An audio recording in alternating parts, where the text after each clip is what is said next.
like to welcome you to Welcome to We Show. My name is Robert Levine. I'm the editor-in-chief of Trends Magazine. A big hello to our founder of We, Rick Olphick, who cannot be with us today. So, as you know, We is an organization that unites and amplifies the efforts of people, organizations, and global movements working for the common good, working to turn from me to we. Before we begin, though, I'd like to bring attention. I am from New York. I am speaking from New York, and we had a tragic event in the city today. A gunman opened fire in a subway station. Fortunately, there have been no fatalities, but I believe up to 13 people were wounded, some critically. And we all send them the best for their well-being and healing. But it's endemic of violence in the world, violence both on the local level as well as on the national and the international level.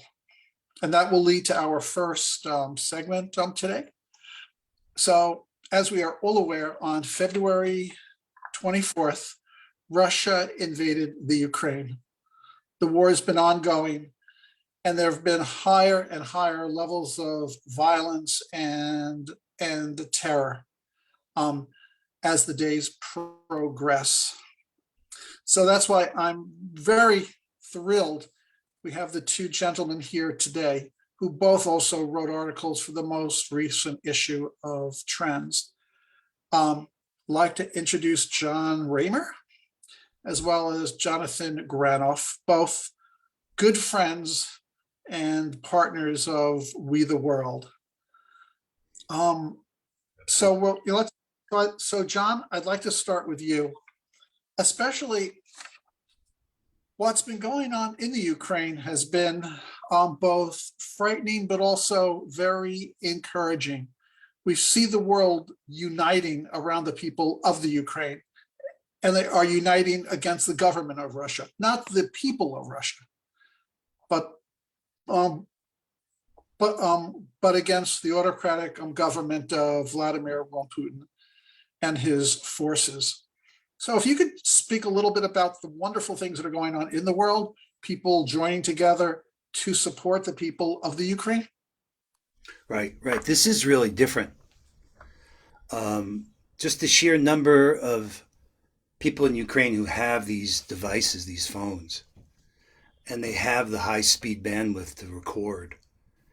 It has brought an authenticity to the images and the videos of what's happening there that has brought people onto the field in a whole different way. And watching Zelensky everywhere on Zoom, and there's a different medium in which this battle is unfolding.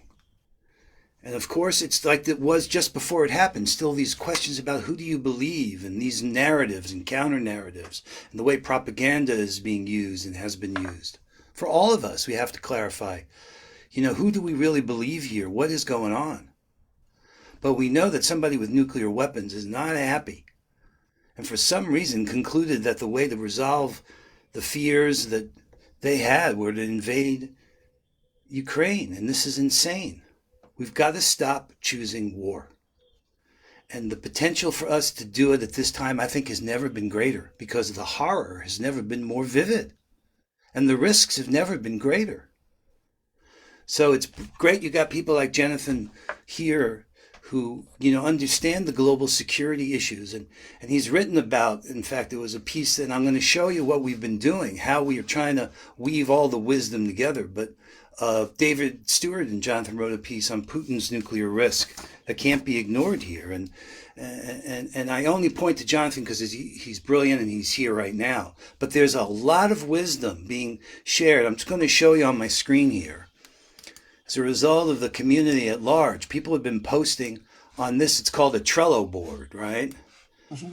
Here you see these columns, different topics, whether it's philanthropy or medical needs or basic human needs. Like here, these two students from Harvard set up this Ukraine Take Shelter. where people all over the world are saying, hey, I got a bed, I got a room. Women and children's issue, nuclear risk assessment. That's where the article that Jonathan wrote is here. You can get to the article and you can learn more about it and engage with each other around it. There's amazing things happening. One that I just want to call attention to is what's happening with Nina Meyerhoff in the Ukraine refugees coming to stay at this house of hope in Auschwitz. It's unbelievable. It started with these teddy bears, and together we've been raising a ton of money in support of these initiatives. One thing this morning, I don't know if people know about, there was a gathering of faith in unity. It was incredible this morning, Faith in Ukraine, where the Pope brought a message. You had all this live stream coming out of Ukraine. And the reason why I'm just pointing to this is that you can't keep up. There's so much going on. But we have a new medium here, and we intend to use Zoom to connect people directly with people who are seeking help and support. It's a kind of digital diplomacy, a peer-to-peer, self-organizing solidarity movement to not only end the insane outcome of this war, but all wars of this time. And let's use this moment to address the potential we have as a collective body to take on the biggest challenge of all time. It's kind of like the game is big, this is high game, big risk, but high gain if we could pull this one off. So I look to people like Jonathan and others who have the knowledge. Otto Scharmer, so many voices are saying this is the moment for a great transformation to occur, partly because the risk is so great. Right, and I think what is really exciting, and you do bring it forth in your article, is the grassroots support for the people of the Ukraine and against war, not only in Western Europe, in the U.S., but also in Russia itself. And I think that's why these governments are responding, because of the public outcry. That's what's influencing these governments to actually unify. And it's a chance for us to open classroom, learn about democracy and freedom when you're watching people in front of you willing to die for it. It reminds you what's really important here. This is a unifying moment. And let me let Jonathan build it from here. But I'm so inspired, as you could see, to say, hey, guys, this is what we were born for. Right. Thank you, John. Jonathan, we in Trends, we did include a segment of your statement on the Russian invasion of the Ukraine, where you do address a number of legal, moral, ethical issues. So if you could speak about that. You'd like me to speak about the legal, moral issues? Or just your overall impressions and your thoughts on this. Okay. Well, first, the legal issue is very simple. This is an illegal war. It violates the Charter of the United Nations, which articulates when the use of force by a state against another state is legitimate. And that is only in self-defense. And there was absolutely no threat that Ukraine posed to Russia. And therefore, the war violates the UN Charter. And it's a war of aggression,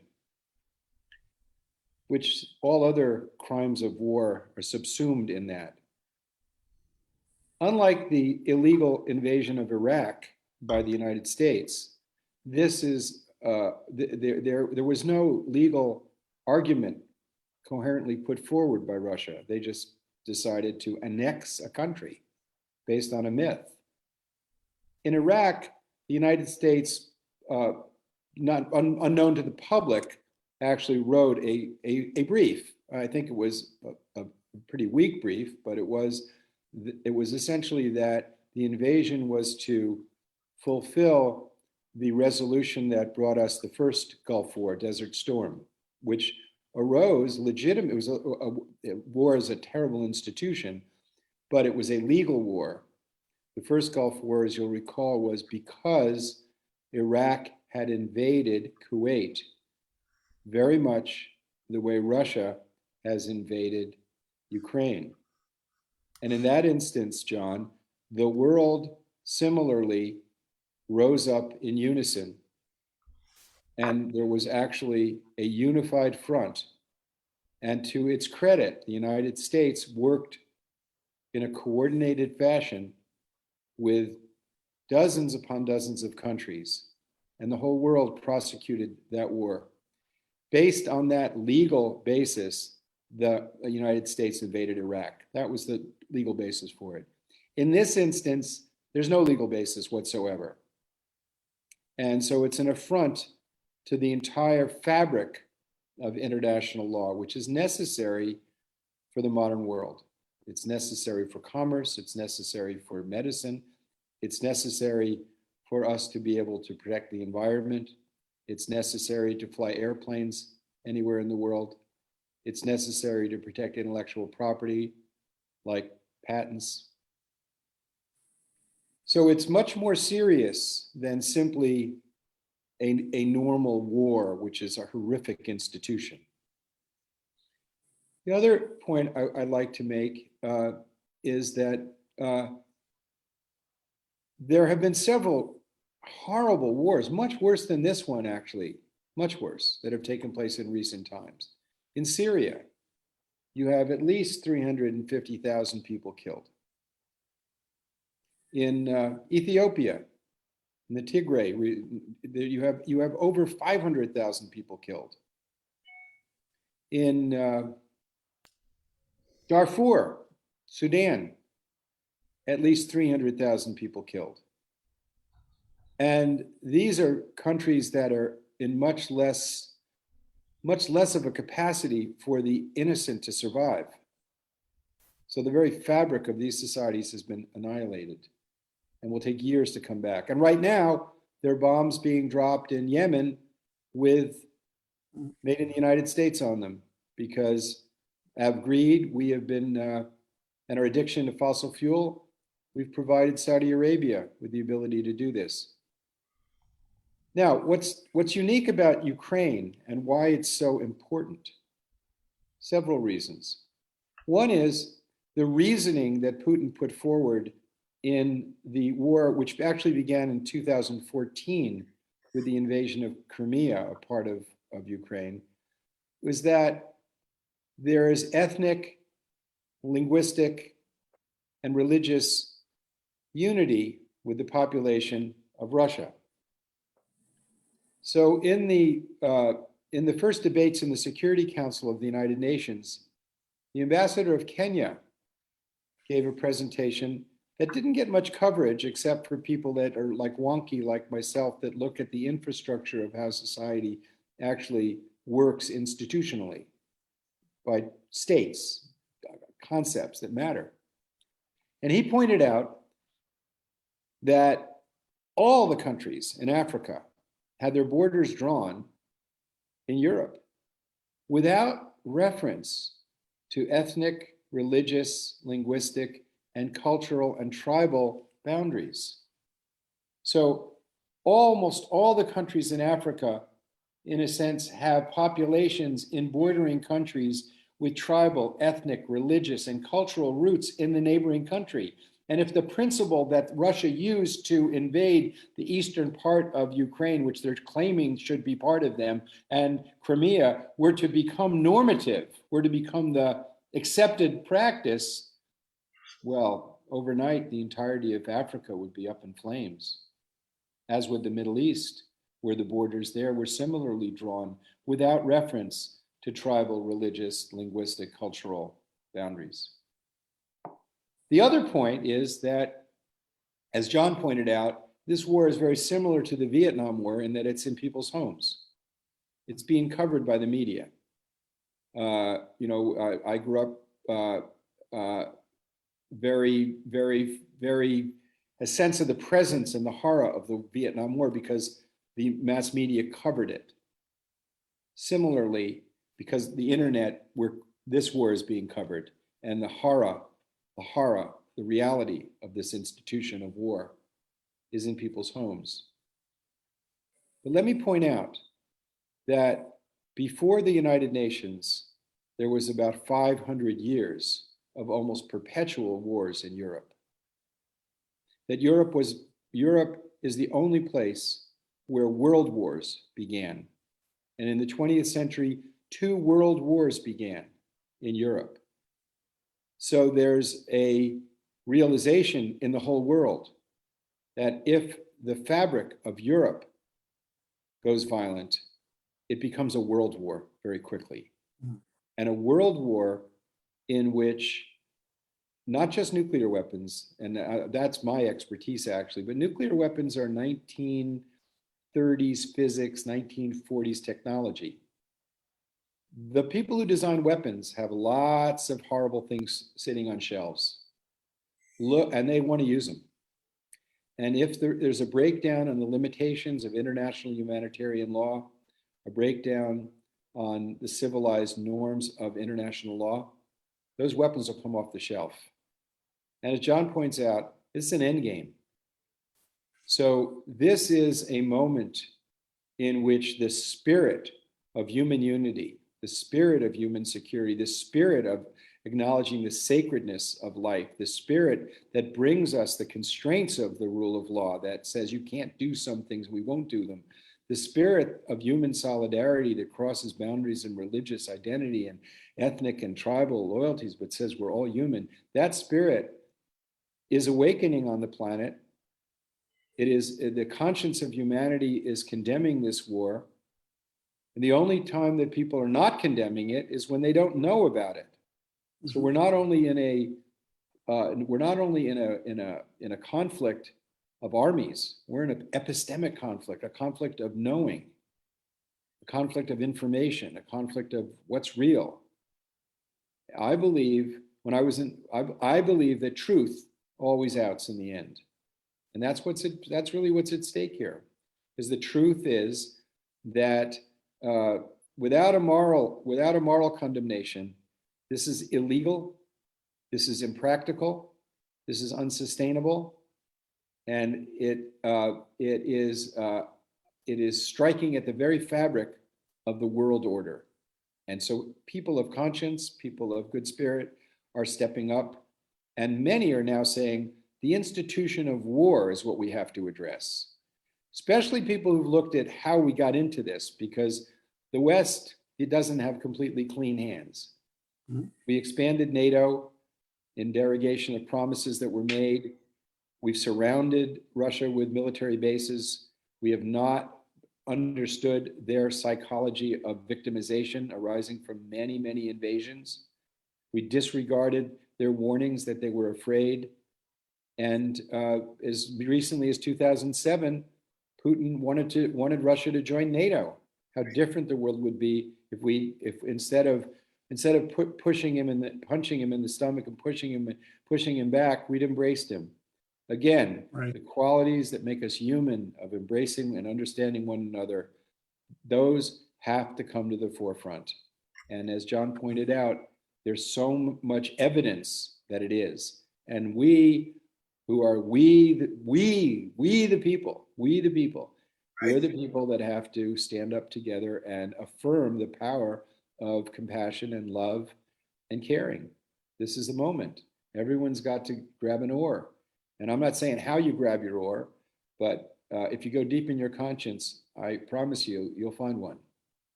Right. Even just by spreading the word, talking to people, giving information, just being open and discussing these issues, letting people know what is going on in the world. We can connect directly to the people involved in ways now here's the thing, Jonathan, I don't know. I mean, I was assuming you might see it the same way, maybe not though. I think we're in the Third World War. I mean, Putin has said he's fighting America. This is a proxy situation we're in right now. The reality is that this guy's perception is that we are encroaching and putting at threat Russia, and he's told us again and again. I mean, it's so clear from his perspective. He even said that to the chancellor from Austria that he's in a war with America, and we just haven't admitted it yet. But let's see what it is. Let's unpack it a little bit even deeper. The head of the Russian Orthodox Church, echoing the kind of nonsense that we hear by the religious conservatives in the United States, has made the argument that the pushback against liberal democracy in Ukraine is actually preventing the Antichrist from taking over the world, because the freedom to express yourself sexually as you might want to, the freedom to be strange and weird and the way many of us are, the freedom to be creative, the freedom to find your own way to understand God, the freedom of ideas, the freedom of expression. They see that as decadence, and because it's out of control. And if you look carefully at the language, it looks very much like the language of the religious fanatics in Israel, the religious fanatics in Thailand, the Buddhist religious fanatics, the bhikkhus in Sri Lanka who propounded genocide against the Tamils, the religious fanatics in India who back the party in power right now, the religious fanatics in the United States who want the United States to be a Christian national country. The same kind of language, the same kind of dynamic between the quest of freedom, the quest of human unity, the quest of tolerance, the quest of expressions of love, and the quest for domination. And I agree, it's deeper than even just a conflict between one nation and the rest of the world. It is a global conflict right now between two models of human organization, between freedom and between freedom and creativity and domination, not only domination of human beings, but the domination of the attempt to dominate nature, to treat nature as property, only property. Oddly enough, you find that people who assert the right to life and are fanatic about abortion, against abortion in the United States, they don't really care about once someone's born, and they don't really care about the environment. Why? Because what they're really about is the assertion of domination over others. And they view God as sort of like a prison warden with a clipboard. Did you do this? Did you do this? And my organization, my church, my state, my religion, we're the clipboard guys in this world on behalf of God, and we're going to keep you in line. And that vision is now being propounded openly in Russia by the church, openly in many parts of America. And that's deeper, that's even deeper. So Rianne Eisler wrote a piece called "Why Many Republicans Are Putin's Team." And it's exactly what you said, because it is this domination system, this masculine values of conquest and violence over feminine values. It's this abuse and violence required to keep the hierarchy in place. It's the policing and censoring of stories. It's that kind of dominant. You're exactly right. See, framing it that way for me gives me hope, because it is a global situation. We can't ignore those other wars, Jonathan. You're absolutely right. But this is the chance to really get the frame right and realize. I don't agree with your framing it as masculine, feminine. I don't see that the pursuit of domination is masculine at all. I think it's ignorance. Values. She says the rigid binary gender stereotypes, that this idea of abuse and violence to impose hierarchies, and the idea of censoring, and that kind of top-down rule, which is the traditional punitive male-dominated family. That is the tradition. A lot more wars have been started by men than how many women have started wars, Jonathan? You're a professor of history. You know how many. I was a child development major at Vassar, which was a women's college mainly when I went there, and I studied child development, and the seeds of violence are implanted very early. The seeds of distorted identity are planted very early. And those seeds of ignorant, distorted identity are just as, and ignorance seems to me to be gender neutral. And I don't like anything that isn't accurate, really accurate. It's the ignorance of misidentity is the problem, not gender. And it's not masculine to try and dominate others. The proper masculine expression is to utilize strength to protect, strength to create unity, strength to create justice, strength to ensure the capacity for love. And so I go back to like the early misidentification with tribe, religion, rather than our common human qualities. And in instances in which those predominate in a culture, in which children are raised to know that they belong, that they're not shamed into behavior, that they're not manipulated and dehumanized, violence diminishes. Okay, And it even goes right up to government. Like, there are governments in the world that don't even have militaries. And it was men that got rid of the militaries. It was, Papa Figueros who got rid of the military. So I don't accept that this is I don't accept it as male female. I think it's ignorance wisdom. Okay, so we're unfortunately going to have to wrap this up. John, do you want to say one more thing before we move on? May peace prevail on earth. May we find a way to care better for the concerns that motivated these people to do these horrendous things, and find really some way to create the kind of future together that works for everybody. I mean, my heart breaks for everyone, and I hope that the domination systems are actually able to be thwarted here, and we find peace. And I love you, Jonathan. Thanks for sharing your wisdom. And John, the pursuit of domination, of wanting to dominate or be dominated, it's no fun. Oh, I agree. It must be a better thing to be doing with Putin than. Yeah, there must be some. The people who buy into that, they don't have any fun. And that to me is one of the great services that you provide for lots of people, which is getting, and if you look at like Desmond Tutu, Right. Right? He took down apartheid with an embrace of love and a smile. And that's the model we have to have. Oh. That's the transcendent model of today, in my opinion. That changed the game. I totally agree. Let's do it. Thank you both. Thank you. Thank you both very much. Thank you for all the work you do with We. Thank you for being here this evening. Thank you for your words and your wisdom.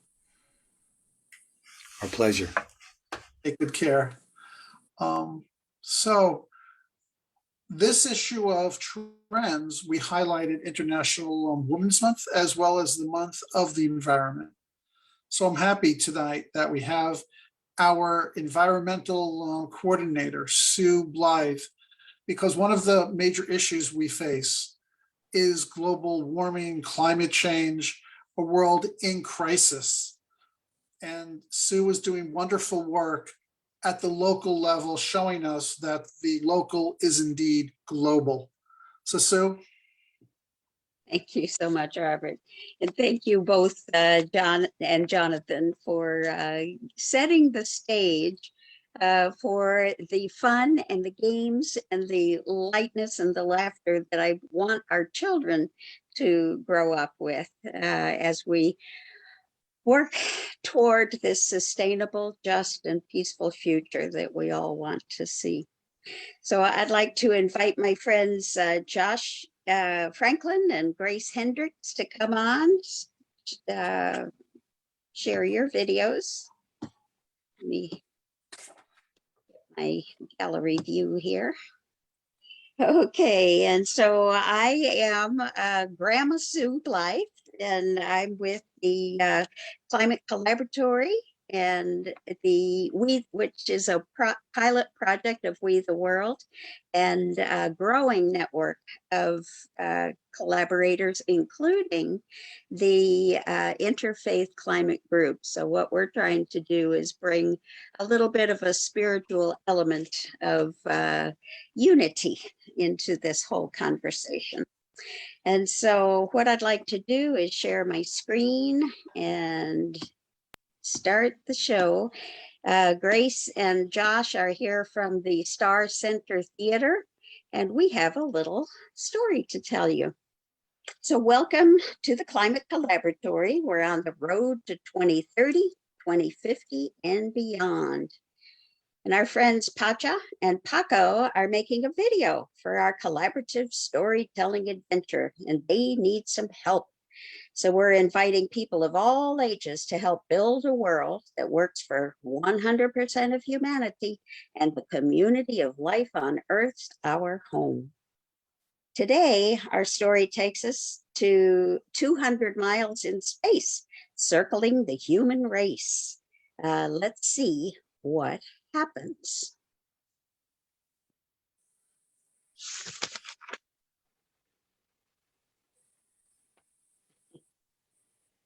Paco, you got your script there? I'm sorry, could you give me one second? I apologize. Okay.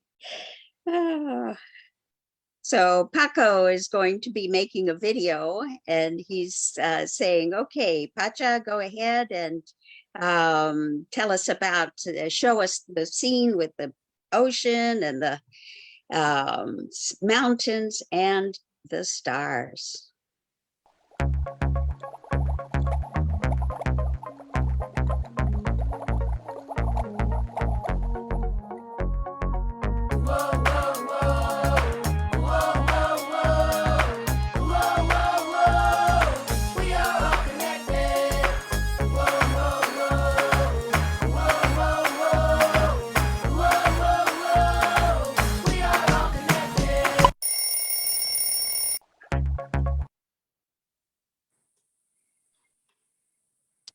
Okay, the script is loading. I apologize. Okay, and Pacha says, wakes up in her room in the Climate Collaboratory, and she hears, "Burr, burr, attention, attention, emergency, emergency, all hands on deck."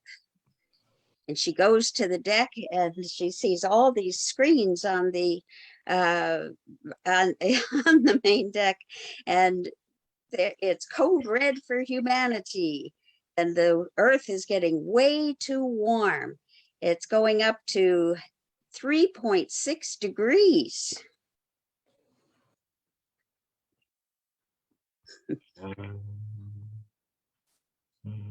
Pacha, are you with us? That's way too warm, isn't it? But it sure does look beautiful up here. How is it that the humans are making such trouble for this earth? Okay, I got it up and Going running now. backwards I now. apologize.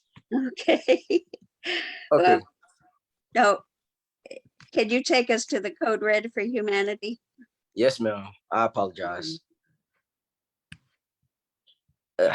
Code red. Yeah, let's keep going.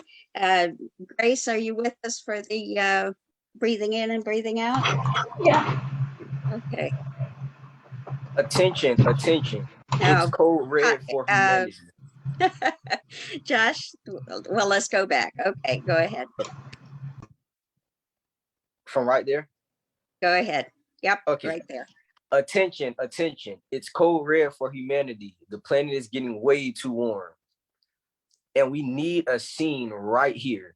The climate action simulator shows the Earth's temperature increasing by 3.6 degrees. Oh no, that's way too warm, isn't it? For sure. But that's where we're headed with business as usual. We've got some changes to make, and fast. The planet looks so beautiful from up here. It's hard to believe that people could damage it. We'll need someone who can tell this part of the story using real climate science. We'll find them. But let's not worry about that now. Let's keep going. Well, I do worry about it now. What am I supposed to show in my movie?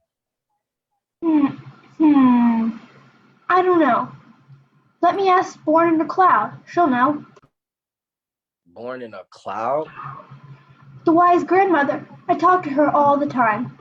You can dream her up right now. Breathing in, breathing out. Thinking of the wise elder born in a cloud of smoke. Breathing in and out.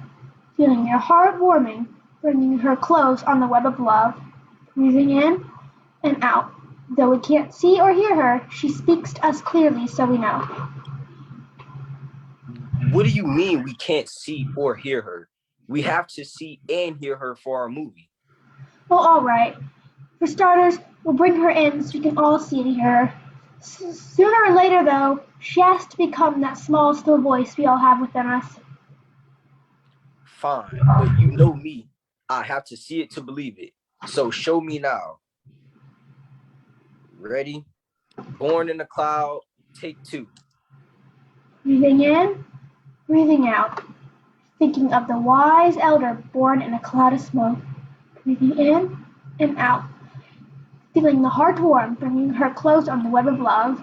Breathing in and out. You can see and hear her. She appears to us clearly so we know she is near. Can you hear me now? Can you see me now? We can. We really can. Okay.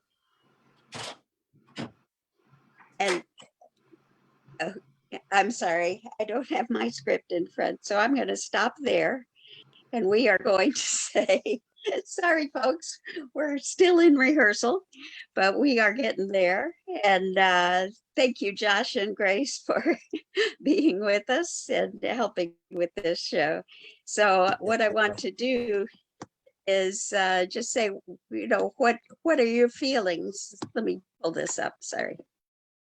Let me breathe deep here. Okay, so we are telling this story day by day.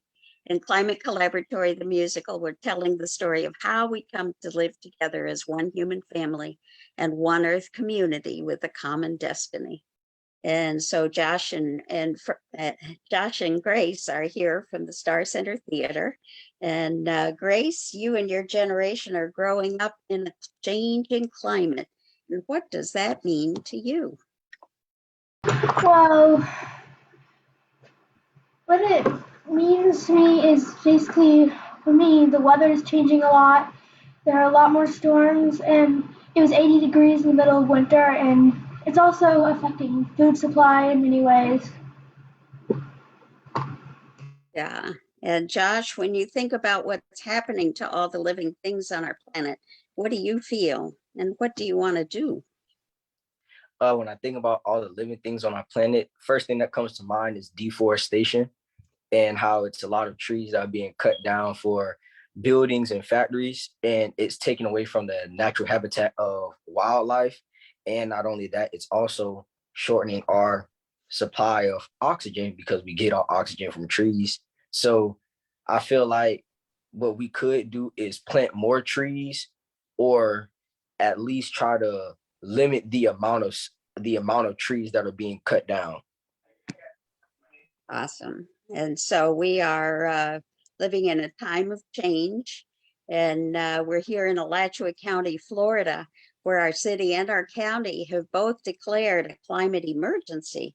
It's going to take all of us working together to make a world that works for all. Our musical play is the centerpiece of a community-wide climate conversation to action program with We the World, the Interfaith Climate Group, and a growing network of climate collaborators. And we use the Earth Charter as a guide. And it says,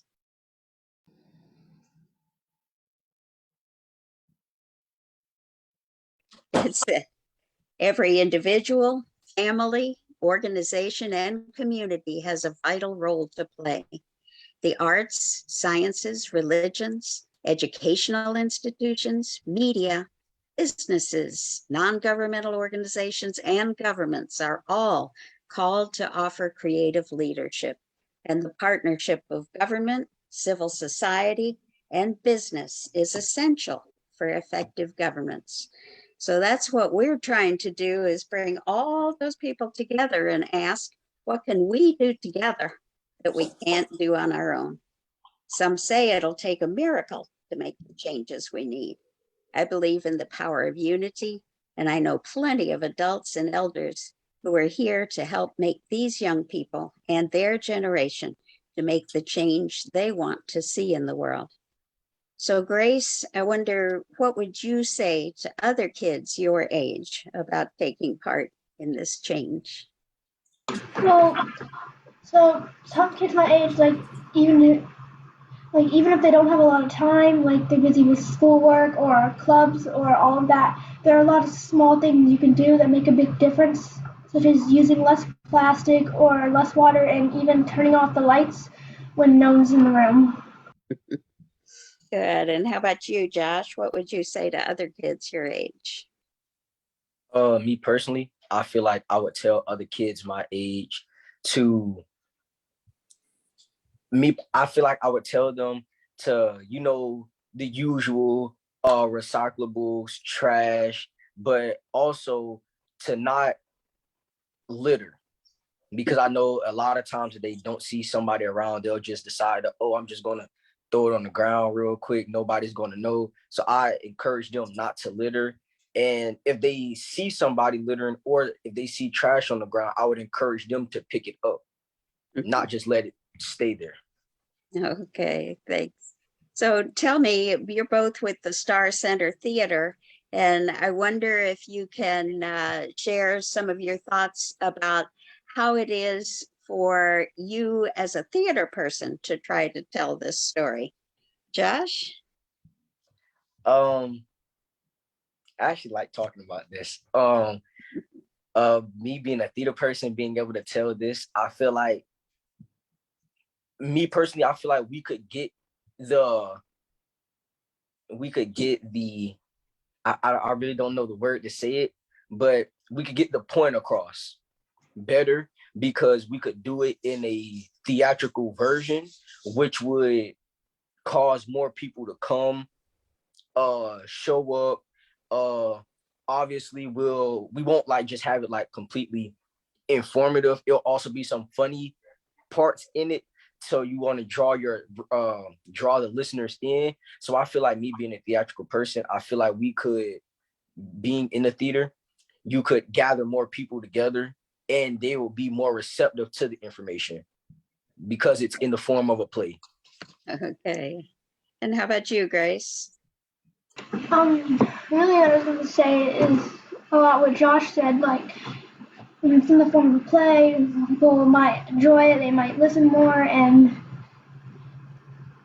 it helps, like Josh said, get the point across. And you can, like younger kids, they might not focus on reports because they have a short attention span, while as a play, they might enjoy that more. So you can get people of all ages to come and hear about climate change. Okay. Thank you. So what we're trying to do, Robert, is make a story that works for all of our community in Alachua County, Florida. It's a demonstration of how our collaborative storytelling adventure, we can make it so simple a child can understand and participate in the climate conversation and making the changes that we want to see in the world. Thank you, Sue. Thank you, Grace. Thank you, Josh. This is really wonderful. I'm so glad you could be with us this evening. Thank you. Bye-bye. And bye. And I think this is a perfect lead into our next guest. So I think something that's common to what Jonathan, John, and Sue, you, Grace, and Josh spoke to was the power of empathy.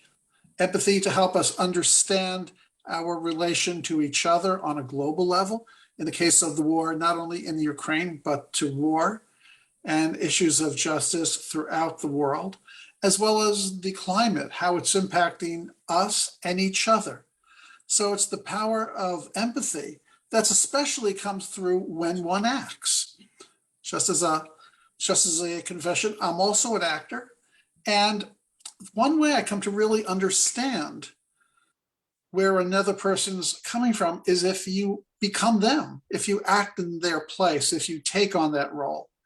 And so that's why I'm especially proud to invite Chris Scott to join us this evening. Chris is a director, actor. He's my acting teacher as well, but I'm asking him because of the valuable work he does as a director in theater in New York. He's also a teacher at the Baruch College working with young people. So Chris, we can get you up on the screen. How you doing this evening? I'm good. How are you doing? Fine, thank you. So thank you for joining us. I know you are in rehearsals right now. I actually have a presentation going on while I'm playing hooky. I snuck away and I was able to come talk with you. Well, thank you. Thank you. Absolutely. So I just completed a book about the method, about Stanislavski and the method, and they speak about the magic if. So if you could speak to that and the role it plays in helping us develop empathy. Yeah. So the magic if, especially above, you go back to the beginning of the inception of what is called the method or method acting. And it all came about the same time that there was this move in literature from romanticism to realism. And Stanislavski, being a director, was interested in the internal life of a character, and that's how one started to build a character. And it's one of his famous books, An Actor Prepares, and of course, one about building character. So we started that this step, and sometimes it's hard to define, but the magic if is basically how would I feel if I were, a mermaid living on a desert island? Just all these things that can get your imagination going. But I chose something very out there. But basically, it's asking yourself the question: how would I feel? What would my life be if these circumstances? Because in acting, what we want to do is we want to behave truthfully in imaginary circumstances, asking ourselves to step into that world. So that's kind of basically what the magic if is. And I guess a lot of times we refer to it as magic because there's really no explanation about exactly how you do it. But there's ways to start to bring yourself to doing it. So that's kind of it in a nutshell. So I guess this could play a very valuable role for people that are trying to explore social change, trying to have other people understand social change, the situations that others find themselves in. In this Yeah. case, people in Ukraine, for instance. Oh, absolutely. It's interesting. I just was watching on New York One this week. The Irondale Theater Project in Brooklyn has a program they do with the police precincts out there, where they incorporate exercises such as this in role playing and putting the not only the civilians in the neighborhood as the police, but the policemen as civilians, getting a greater understanding to what people go through and what they have to deal with. I mean, and exactly the ability to put ourselves in other people's worlds and places and lives gets us to understand and feel not just for them but with them and as them, because the step from sympathy to empathy is feeling as that person does. So yeah, so us thinking about, and basically it's using our own imaginations, our own experiences, to use this as a key to get inside ourselves and other people's lives and not judge them, but look at their world, which becomes your world at the same time. So I think that could absolutely help us understand each other. Mhm. Did you have an experience with your students where they took on a role that maybe changed how they viewed things, how they viewed an issue? Yeah, well, there's a couple of times. I also work with a theater company I've worked with for a long time, Amos Musical Theater, which since 1968 has been sort of in the forefront of equitable casting. And I've taught a program there that deals with that teaches youth, high school age students. And I remember we did a production of On the Town, and it was interesting watching these young people go back to a time, it's New York, World War II, understanding the position of women, how women had to sort of move into men's roles, what the experiences of sailors were like going into war, being on the precipice of having to leave to go to battle. So that was kind of one of the first sort of lights that went on for me in getting my students to live that experience in history through the use of acting and performing and display. And also, most recently, I had worked on a play about the AIDS crisis. We were rehearsing The Normal Heart, and then another play called As Is. And many of my students had no idea, and we're talking about a couple of years ago, and these are students in their 20s, what that world was like, what people went through, and understanding what these living human beings were dealing with and the import of it. So watching the lights go on, for lack of a better word, their connection to having to put themselves into a place where your life is threatened. You are dealing with, disease, prejudice, all these things that come along with that time period. So it becomes really valuable for an individual's growth to think outside of themselves, outside this world here, and put themselves into another's situation. So watching them gain this knowledge and become, I think, more caring and patient people.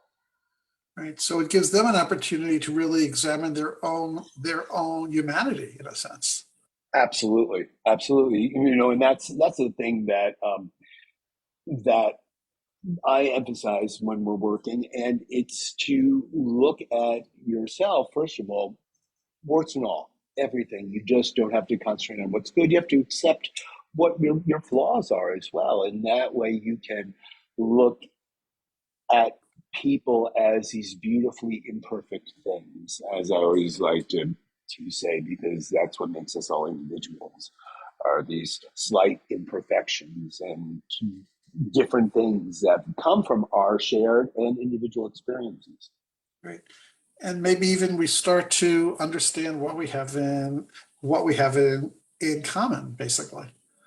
Yeah, oh, absolutely. I think I think that is probably the biggest takeaway is people start to realize that we have so much more in common than we realize, that these trappings around us are just that. They're just things and not feelings and people and souls and stuff like that.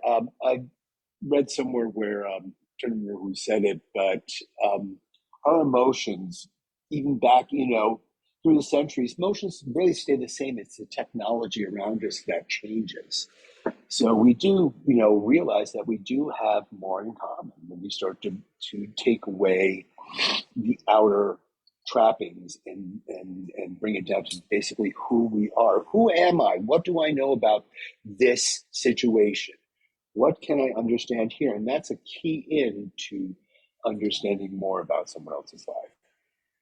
Right. And even in the case of the current war, that somebody who lived through a war 500, 600 years ago, I'm sure the experience that they have is similar to the one people are having now, the degree of suffering, the hardship, the loss.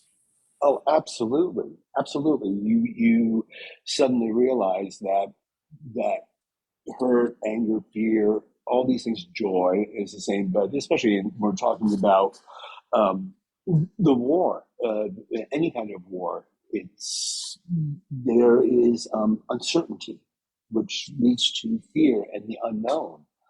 So I think that gets amplified, and our ability to reach out to those people. Okay. If there's anything else you'd like to add before we sum up, Chris?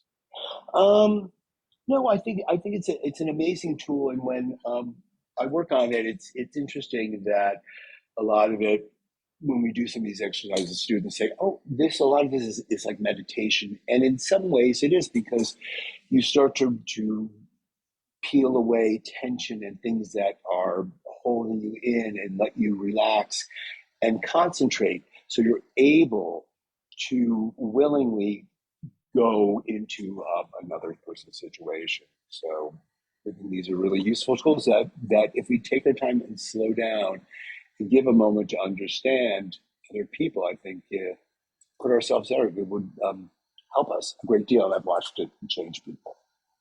Wow, thank you so much. I so appreciate your joining us today and for the article that you wrote for us in Trends.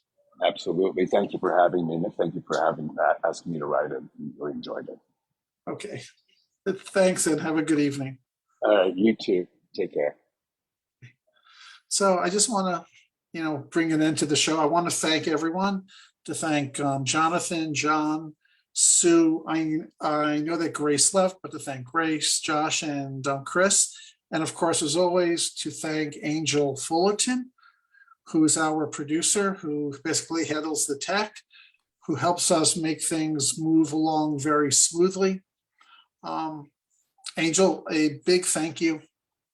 I really, your efforts, the work you do is really valued and really appreciated. Thank you, Robert. And so that's the conclusion of this month's Welcome to We Show. Please join us again when we'll be back here. Also want to, of course, always thank the founder of We, the inspiration behind so much of what we do here, Rick Ulfick, who could not be with us today. He was a host of this show for quite a while, and I'm very grateful that he's asked me to fill in for him at this time.